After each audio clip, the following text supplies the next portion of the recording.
નમસ્કાર મિત્રો, સ્વાગત છે તમારું મારી યુટ્યુબ ચેનલ પર।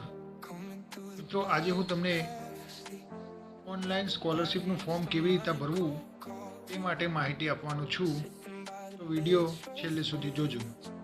સૌ પહેલાં તો તમારે ગૂગલ પર જઈને ડિજિટલ ગુજરાત સર્ચ કરવાનું રહેશે, જેમાં પહેલી વેબસાઇટ પર ક્લિક કરવાનું રહેશે। ક્લિક કર્યા બાદ તમારી પાસે કંઈક આવો ઇન્ટરફેસ ખુલશે, જેમાં તમારે लॉगिन एंड रजिस्टर पर क्लिक करवानुं रहेशे। क्लिक कर्या बाद तमारे सिटीजन लॉगिन पर क्लिक करवानुं रहेशे। सिटीजन लॉगिन पर क्लिक कर्या बाद तमारे रजिस्टर पर क्लिक करवानुं रहेशे। एटलुं कर्या बाद तमारे mobile number, email ID, password, confirm password ए चेप्टर दाखल करीने सेव करी लेवानुं रहेशे, एटले तमारुं रजिस्ट्रेशन कन्फर्म थई जशे। आटलुं कर्या बाद तमारे बहार आवीने लॉगिन करवानुं रहेशे, जेमां तमारे मोबाइल नंबर पर क्लिक करीने पासवर्ड दाखल करीने चेप्टा दाखल करीने लॉगिन करवानुं रहेशे। ए कर्या बाद तमारे सर्विस पर क्लिक करवानुं रहेशे, जेमां तमारे स्कॉलरशिप सर्विस पर क्लिक करवानुं रहेशे। आटलुं कर्या बाद तमारे स्कॉलरशिपनुं पेज खुली जशे, जेमां तमारे पहला कोई स्कॉलरशिप लीधेल होय तो रिन्यू पर क्लिक करवानुं रहेशे। रिन्यू पर क्लिक कर्या बाद तमारे माहिती दाखल करवानी रहेशे, जेमां फर्स्ट नाम में तमारुं पहलुं नाम, मिडल नेम में तमारा पितानुं अथवा पितानुं नाम अने लास्ट नेम में तमारी ज्ञाति।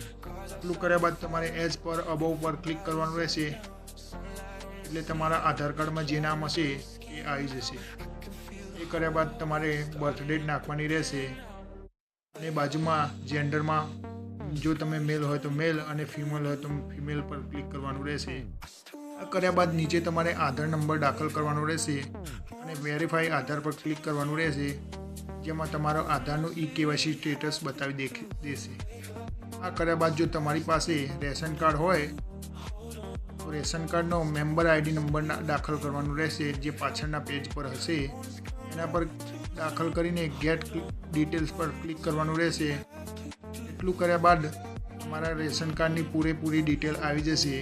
ए कर्या बाद आ नीचे आवेल बॉक्स पर क्लिक करीने तमारे तमारो स्टूडंट ओटीआर नंबर दाखल करवानुं रहेशे। ओटीआर नंबर दाखल कर्या बाद गेट ओटीआर डिटेल्स पर क्लिक करवानुं रहेशे। क्लिक कर्या बाद तमारी माहिती पूरेपूरी ओटीआर में भराई जशे।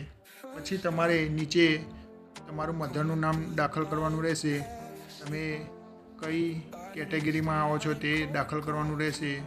तमारी कास्ट दाखल करवानुं रहेशे, तमारुं रिलीजन दाखल करवानुं रहेशे।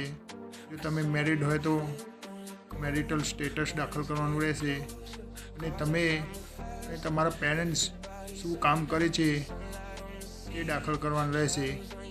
एटलुं कर्या बाद तमारे इज ऑर्फन पर नो क्लिक करवानुं रहेशे अने मोबाइल नंबर दाखल करवानो रहेशे।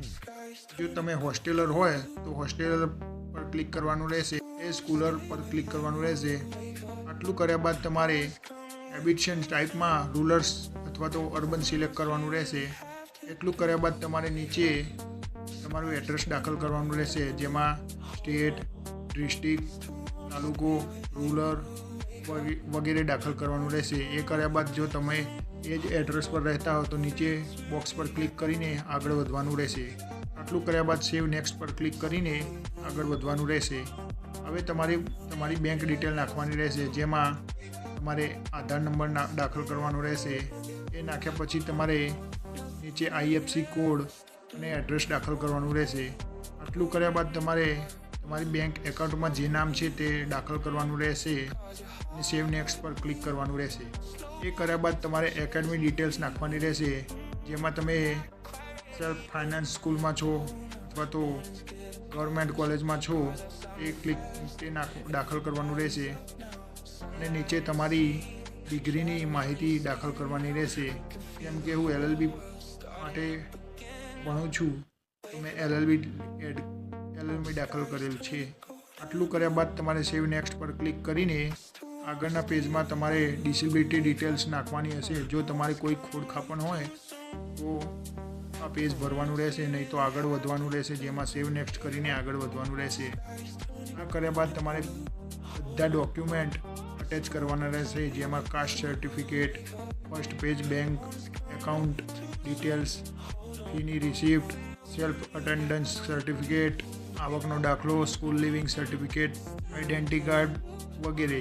એ કર્યા બાદ તમારે નીચે તમારો ફોટો 1 MBની સાઇઝમાં અપલોડ કરવાનો રહેશે. એટલું કર્યા બાદ તમારે વેરીફાઈ યોર મોબાઈલ નંબર પર ક્લિક કરવાનું રહેશે. આ કર્યા બાદ તમારે એકવાર પ્રિન્ટ પર ક્લિક કરીને બધી માહિતી વાંચીને કન્ફર્મ એન્ડ ફાઇનલ સબમિટ પર ક્લિક કરવાનું રહેશે. મિત્રો, પહેલાં તમે પૂરેપૂરી માહિતી કન્ફર્મ કરી લો અને પછી જ કન્ફર્મ એન્ડ ફાઇનલ સબમિશન પર ક્લિક કરજો. જો ફાઇનલ સબમિશન પર ક્લિક કરશો તો તમારે કોઈ ચેન્જીસ કરવા માટે કોલેજમાં જઈને રિન્યૂ કરાવવું પડશે. ધન્યવાદ. જો તમને વિડીયો ગમ્યો હોય તો વિડીયોને લાઈક કરો, કોમેન્ટ કરો અને શેર કરો. મળીએ આગલા વિડીયોમાં.